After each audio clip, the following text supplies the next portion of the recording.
Hello, everyone, and thanks for joining me here. That's really, really wonderful, and it means a lot to me. So just now, I'm going to be sharing with you this idea of creative breakthroughs and reading the signs and understanding that on our creative journey, there may well be cycles which return to us. And speaking as a mystic, which is a sense of a non-judgmental openness to the signs and the inferences and the guidance that is offered from that meditative place in creativity, but also from a spiritual dimension. And I know that spirituality might be a hot topic because it's defined in different ways, but the mystic path is one where one does not seek to define what those things are, but is willing to be open, more than positively neutral, in a non-judgmental way. What is needed, the nourishment and the food, the insights will arrive when they're due at the right time. And that's a sort of inner knowing, a sort of a conviction, which is not mine to declare as being absolute. But for me, there's enough information around, enough confirmation that lets me know that where I am is the right place. So I wanted to talk a little bit about two huge events in my life that began at age 18 and then at age 30. Now, first up, I want to say that it's really important, I think, for everyone that we do not compare ourselves to others, or we try not to. I know that some of us are prone to self-doubt, and we do sometimes, even as artists, no matter what our media might be, our audience is important to us, and we hope for acceptance and to be given an ear to, or a voice, or somebody we're going to hear our work, see our work, understand our work. That's all fine. That's the sort of raison d'etre of what we are as creatives. Fine, but I know artists tend to compare their work with other people because we might have issues about doubt in our own work, in our own creative voice, and so on. That aside, we also know what it's like to compare our partner with an old partner, or our present love with an old love, and where we're at with last year. But all of this, I would like to sort of say we put down for the moment. So if I'm going to discuss something about my past, the loss of my parents, for example, the death of my parents, it's not to undermine the profound bereavement processes that other people would go through. We ought not to compare. So I'm just going to explain in a foundational way what it's meant to me creatively, and what it's meant to me for these big events have opened up a cycle of, I suppose, transcendence, renewal, expectation. So when I was just turned 18, 4 months into my 18th birthday, I was on holiday with my parents in the north of Scotland. It was a wonderful holiday. And my father had been feeling unwell during the afternoon and said he'd be better off going to bed and having a rest. So we let him go upstairs, and we all had a bit of dinner and then went to bed. At about 3 o'clock in the morning, it was a family room, so I was in the adjacent room. I heard a noise which I didn't rationally know what it was, but there was a part of me who knew exactly what it was. And it was the death rattle.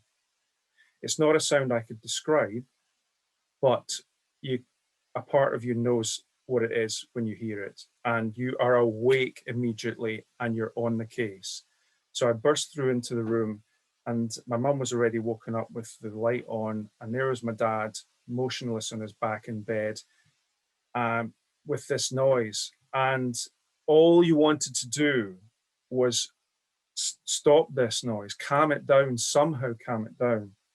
I think your dad's dead, said my mum. I said, well, go and get help, go and get help. So she rushes out, and I didn't know what to do. So I tried to compose him, took out his false teeth, and gave him mouth-to-mouth resuscitation. I hadn't been trained to do that, but I knew that I'd seen it done in films. Basically, an 18-year-old lad, what are you going to do? So I tried it 4 or 5 times, and there was just this sense of impotence. It wasn't working. So I gently had to close his mouth, close his eyes, and accept, actually. And anyway, the hotel staff were brilliant. Everything was, it's a horrific situation for the hotel, never mind the nearest and dearest. And we were about 400 miles from home, and it was time to go home in the morning. That we left very early. It was really hard.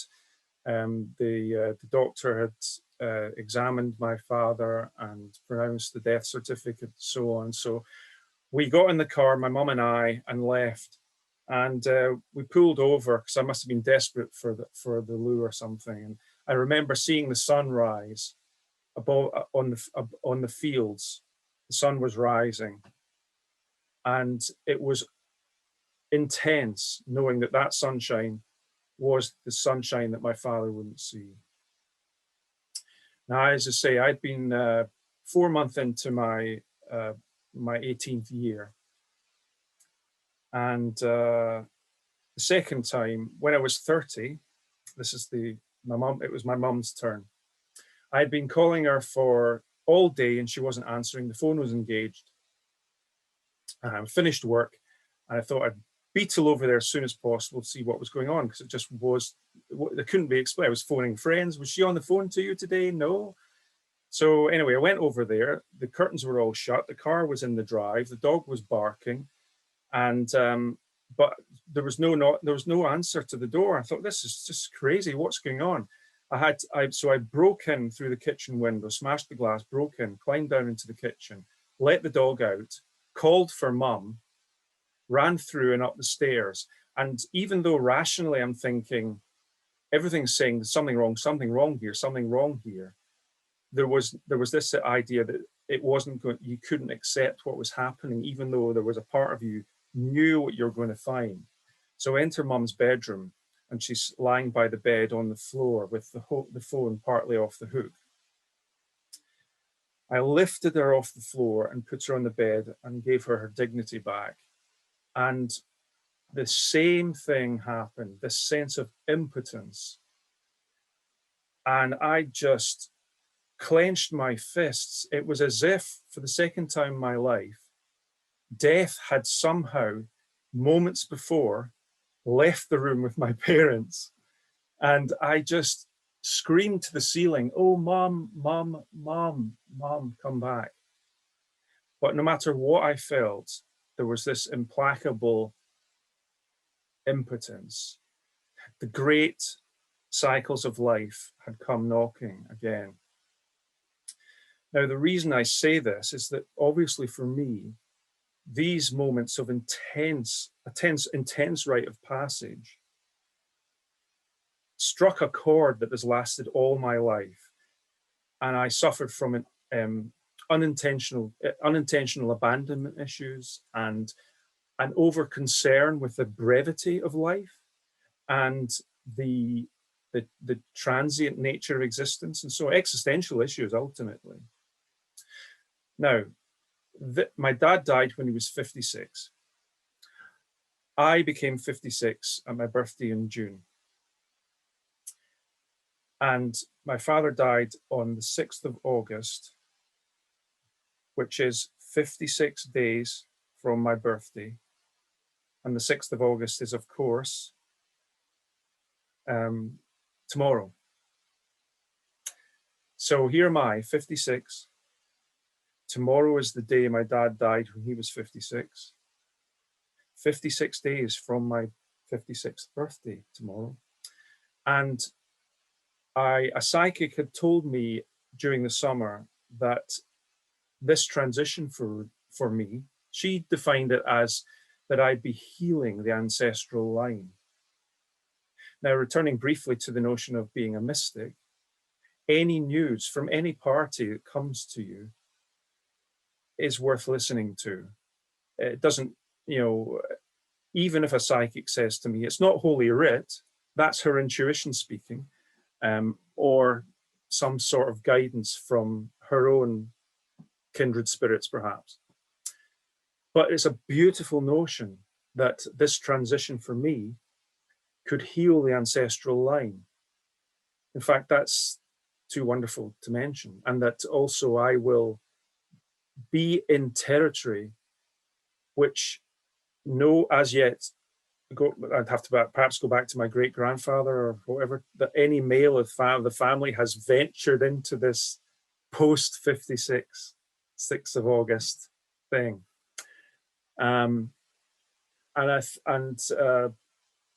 Lastly, before we get down to the exploration of creative signs and momentous events, in the last summer of my mum's life, she told me about a really vivid, intensely vivid dream she had, which she had seen me from above walking along this mountain path, and then it opened up to a huge amphitheater of mountains in a vast valley.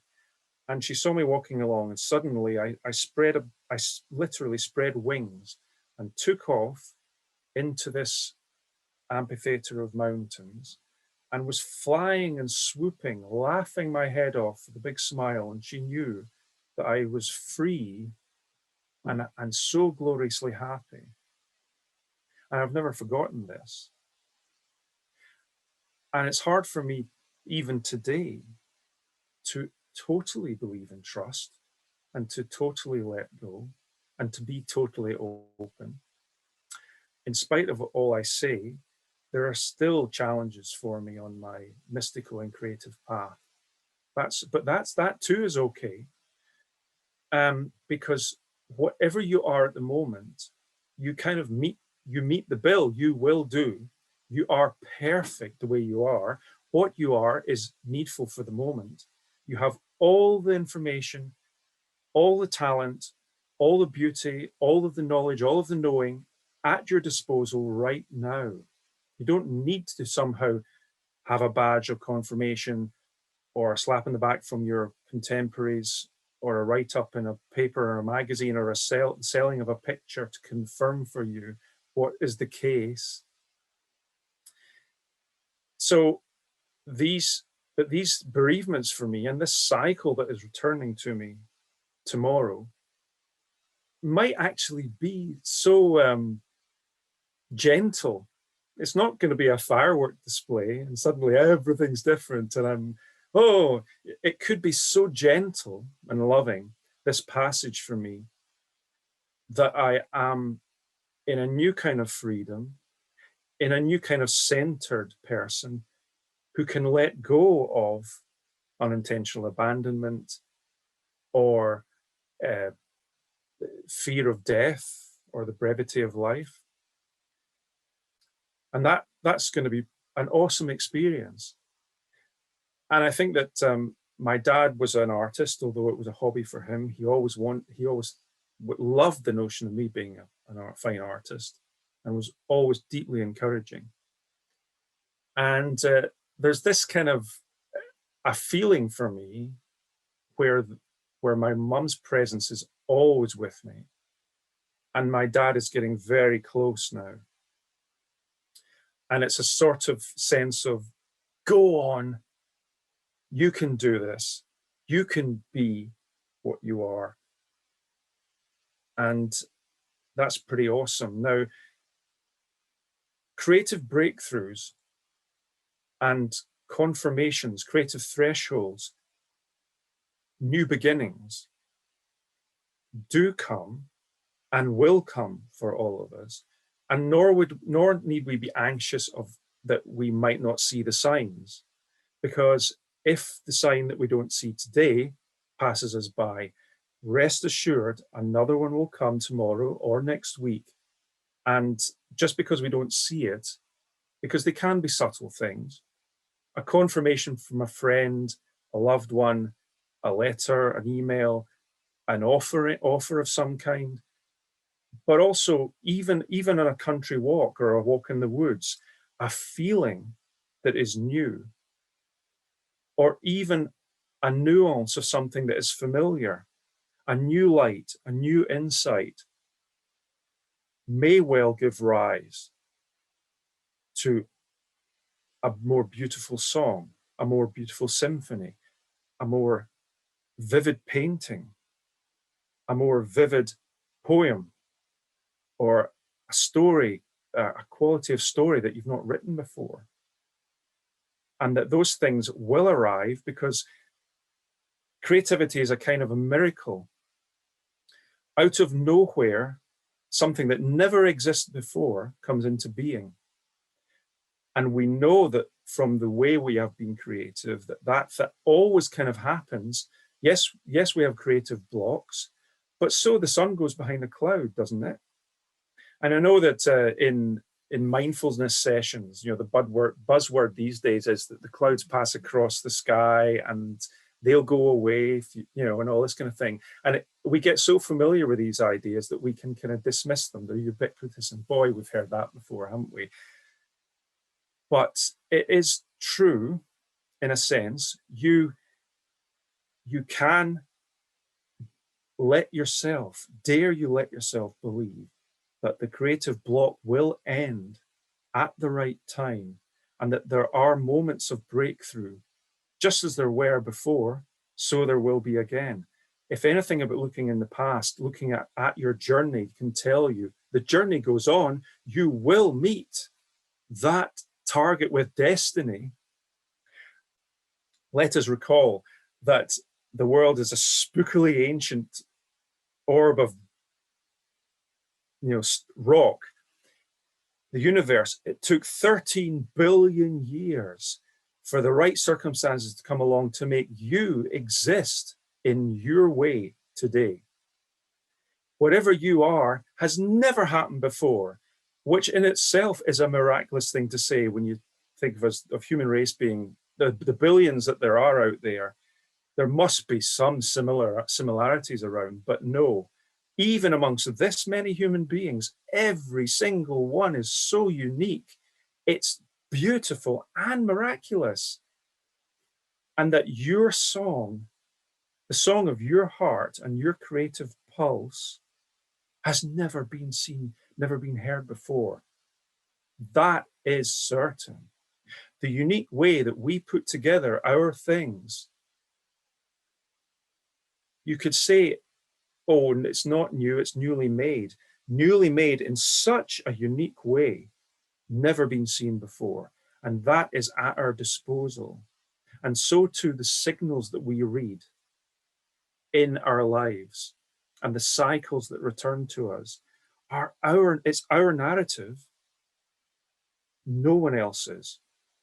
And we build significators into that narrative and give it meaning, and give it poetry, and give it love and tears and laughter and frowns and angers. This is the web and the woof of our woven fabric of our life. It is rich because we have lived it this way. If we are a diamond that gets more and more iridescent as we grow and change and live our lives, the glow of your essence is so beautiful that higher beings can love us. Call it the gods or God or angels or discarnate intelligences or our spirit friends or our ancestors. Remember that ancestor worship is still one of the biggest religions in this world, the biggest belief systems. So, and I think because human beings have been creatures of convenience, if stuff's no use to us, we quickly ditch it. But if we've held on to things, it's for a damn good reason. So I live with the living presence, the constancy of my mum and dad, and the other beloved ones that have passed away and people I've known. as well as the people who have never been human, we are so brave to exist. Before, we didn't. You know, before we were born, we were somewhere. It just wasn't here. There is purposefulness into being, and the circumstances that we find ourselves in are filled with purpose just for us.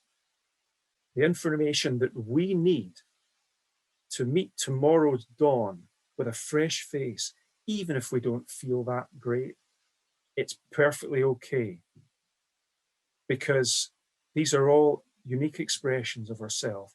We have these senses. We have these five senses in order to use them, experience them. It's really hard being flesh and blood in a world that is so changeable, so harsh and rushing and fleeting and faceting.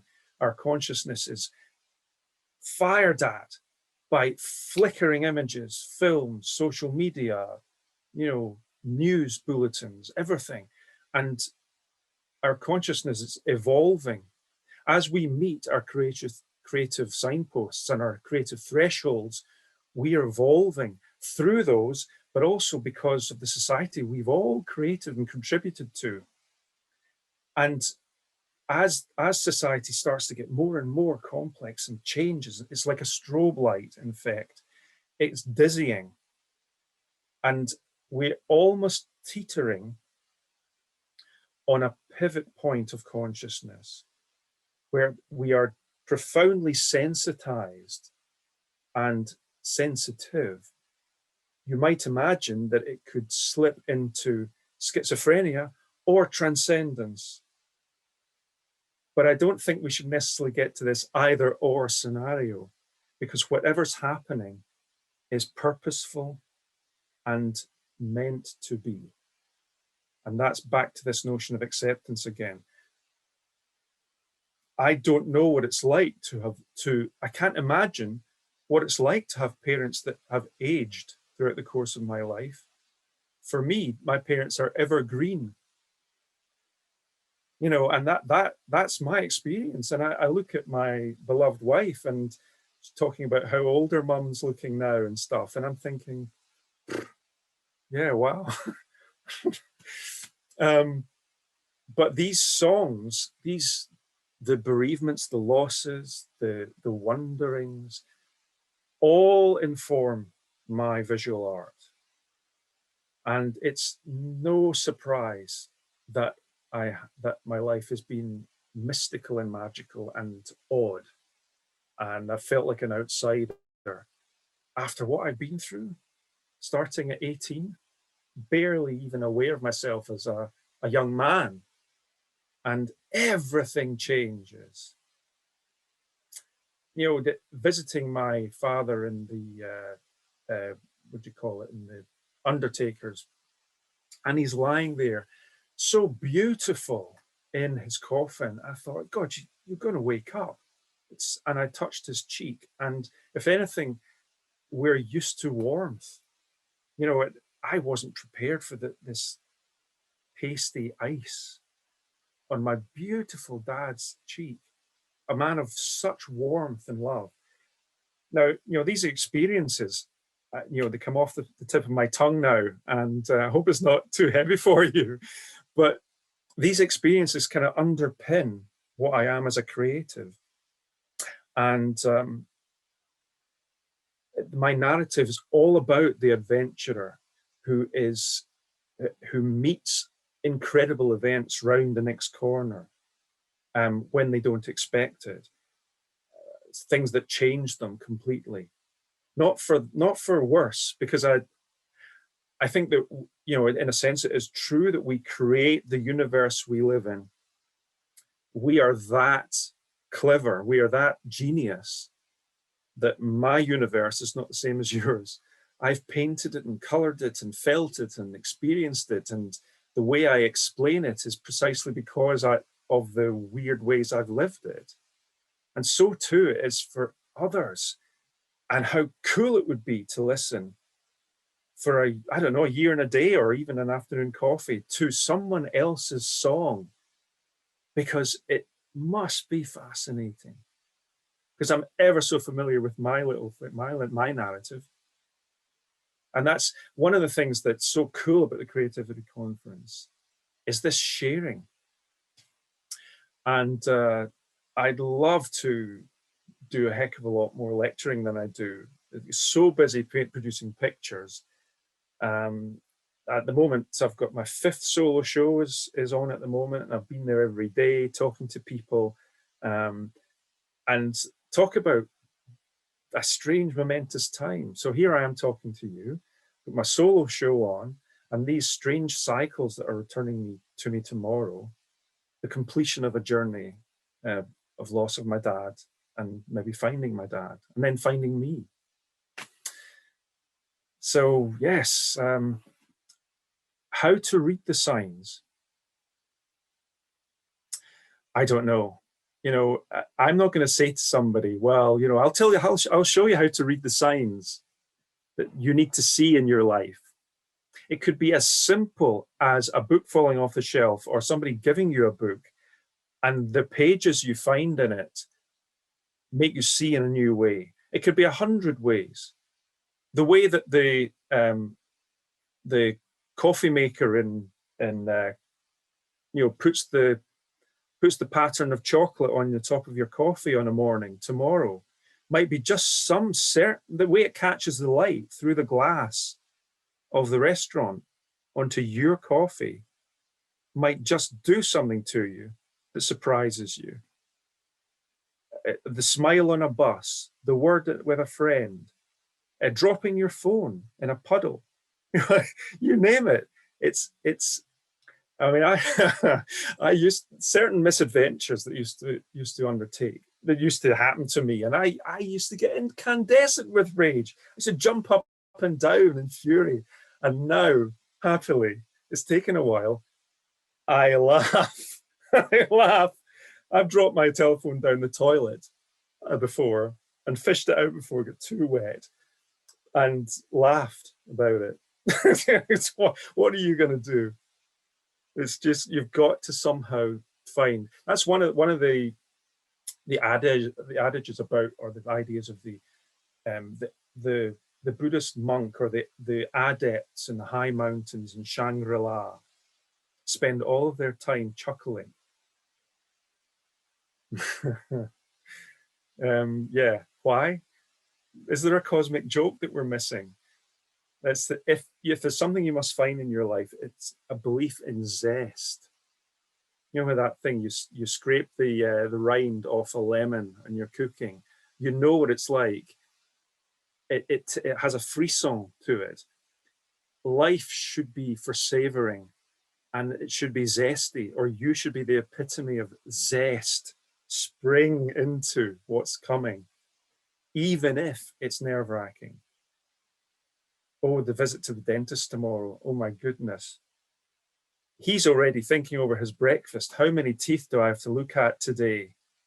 Oh, and then there's Mr. Jones coming. Oh, his breath wasn't good last time. And the dentist is creating a theater in his own mind about what he's going to go through today. All his patients are bringing their theater into the mix, and all of them are affecting reality. And it's a heck of a mix, because we build our expectations, we bring them, and we overween the present sometimes with our hopes and our dreams. Thank you, Jane. This and other things we hear. Be careful what you wish for. Oh, really? Come on, you could just. What can't you wish for, and why shouldn't it be happening?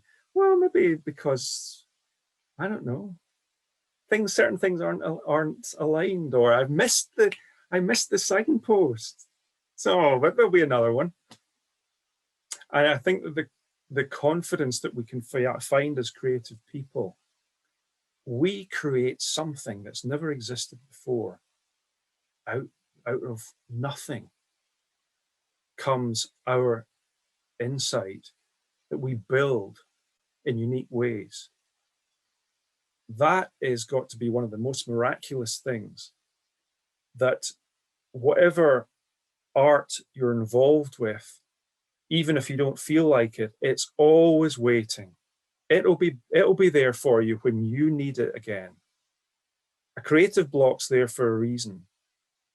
It will end, and what should be waiting for you is your métier, where you left it last. Not hot and bothered with you, not upset with you that why weren't you here last week? No, it's fine. I've put my paints and brushes away for long periods, 7, 8 years, hated art, wouldn't touch it again, very cynical, took it up again, and what was it there ready for me to do? Yeah, I mean, I'd completely forgotten. I don't know how much time do I have left? You have about like 10, 15 minutes. Okay, cool. Well, there's one last thing that sprung to mind there.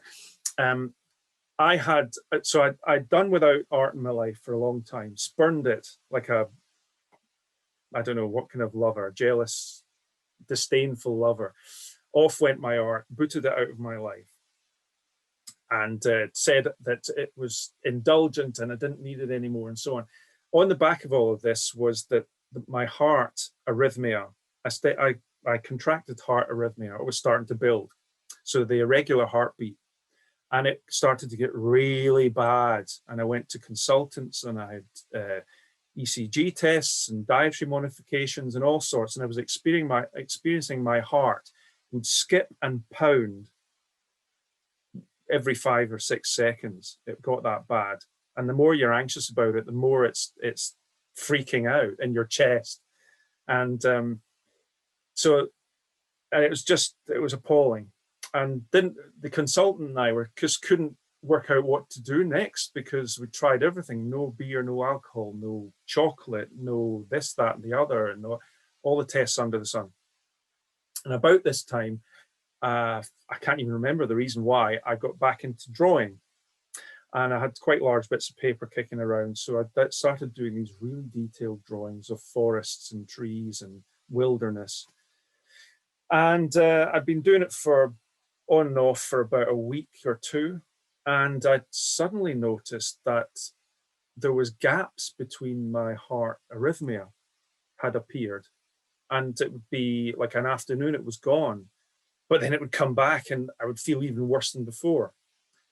And so I kept doing my drawing, and the gaps got wider, and my heart was settling down. And God, talk about signposts. Was I seeing the signposts? No, I didn't make any connection between what I was doing with myself, to myself, for the first time in 8 years, and my heart was saying. So anyway, and eventually the arrhythmia disappeared entirely. And I was doing drawing and drawing. Went back to the consultant for a checkup, and I went in there feeling really guilty because I had no symptoms, and I know how consultants are really busy, and I felt I was wasting their time. I sat down. So how have you been then, Mr. Scott? I'm okay. I've got no symptoms. And she went, what? No symptoms? What have you done? We've tried everything. And I said, I haven't changed anything. I haven't done anything at all. And I thought. I mean, the only thing I've been doing is some art. I've been doing drawing. She sat back in her chair and had a think and laughed and said, "You find your clinical cure. Don't stop." That's what she said. "You're discharged." So off I went, and it's never returned. Sure, life is as stressful as it ever has been. That has not affected my chest. Art, and if anything, the signpost read, "Art is healing." Nurture yourself, love yourself enough, and do what you're here to do. Do it. Do your art. And I've not had any gap again since. So signposts can be really intense. And I know I've kind of glossed bereavement and loss and heart arrhythmia. For me, those have been pretty big, you know, billboards, flashing lights. Signposts don't need to be like that. I mean, you know, a book opening and a page and there's a passage to read, you know, it can be as nice and gentle as that. Or a word said, or, you know, the sunlight on your coffee. Seeing the world in a new light, with a new light, is a benign experience. Why shouldn't it be? But you know, I mean, I think the writing just gets larger if you miss it. That's the good thing you believe in. That if you miss the sign, the writing will be a little bit bigger next time, and so on and so on. Yes, thanks, Jay. I mean, maybe we should be. Oh, thank God they're that big. You know, those signs. Thank God they're that big. Am I that dumb that they need to be? Because I've always been a kind of slow learner. You know, I leave it to the last minute, everything, and I don't know whether it's too late to change that now. Yes. Yes, learn the hard way. But yeah, I'm not one for thinking that life is the school of hard knocks. Anyway, I think that the hard knocks aren't hard as long as you're laughing. Yes. Going back to the monks in Shangri-La with smiles and chuckles at their disposal, with their rush mats and hard floors and rice bowls. There's cause to laugh. I think if the process of aging with creativity is anything to go by, there's a tendency towards simplicity and abstraction. Not that I'm going to be an abstract artist. I mean, no. A bit more visionary, perhaps, but I'm a diehard realist. I always wanted to be creative. If there's something miraculous to paint, let's paint it happening to the real world as the real world is. I'm not a photographic realist, but I am sort of in the realist tradition. So yeah, the miraculous ought to be experienced with these senses. One doesn't need to become something. You know, it's not a firework display. Yeah, so it's yeah. I think that we kind of, maybe it's something to do with the fact that like storytelling underpins our earliest experiences as children. I mean, talk about being schooled in myth and fairy tale and folklore and huge timeless storylines. And maybe we might not read a book at all by the time we get to being teenagers. School shoves them at you too much anyway, so why read anything at home? You know, we may up hating books, but those narratives are deep inside you, and they inform how you live. Stories are a beautiful part of life experience, living myth, and it's present. You don't have to study it. I think it's in your genes, if anything. Everything that's been, everything that's happened is somehow informing you on a cellular level, possibly. So I guess, I mean, do we turn on the speakers and people ask questions, or what would be? Yeah, I can't unmute everybody. So if anybody has any comments or questions, feel free. We have about 5 minutes left. Sure. You should be able to unmute yourselves now if you'd like. It's okay. You know, no one needs to ask anything. It's really all right. It's just excellent that you're here, and also that I've kind of managed to weave a story that makes sense. Well, I hope it does anyway. I'm not sure why that is happening, but I can unmute you. Yay! I have to say, I really have enjoyed your talk. I understand big life events that kind of knock you on your butt, and at least because I've had a few myself, yeah, they do change the way that you see the world. They change the way that, or they can, the way that you see yourself. And mine was actually a near death 11 years ago, and it has forced me to go from running all the time and doing all the things and, you know, supporting my kids and having to be on 24/7 to slow way down and really take a good look at what's going on in the world, who is in my life, what is going on in my life. Yeah. The photographic realist, it's like, I want to see what is real, what is this flower really showing me, what are these squirrels in my backyard really telling me, what is their actual story versus, you know, the made up stuff. It's like, I'm an intuitive, I'm also a mystic. I totally get what you're saying. You're like speaking my language. I'm like, yeah, Cool. That's cool, Jay. Yeah. but it's also so important to me to see what is in the here and now besides what's across the veil. Yeah. And so, yeah, this has just been awesome. Thank you so much for sharing your story and just All right, your you're words welcome. of wisdom. Cool. Because, yeah, you're right. We are perfect as we are. And in today's world, growing up, being told that you have to be somebody else's version of that, Yeah, yeah. it's so hard to break that cycle and transition to, I am perfectly fine the way I am. I have 3 kids, I have a wife, I have this life that is very different from what people would have expected for me. Yeah. And it's everything I could have wished for. Blissfully happy, and you know, so yeah. So thank you for that.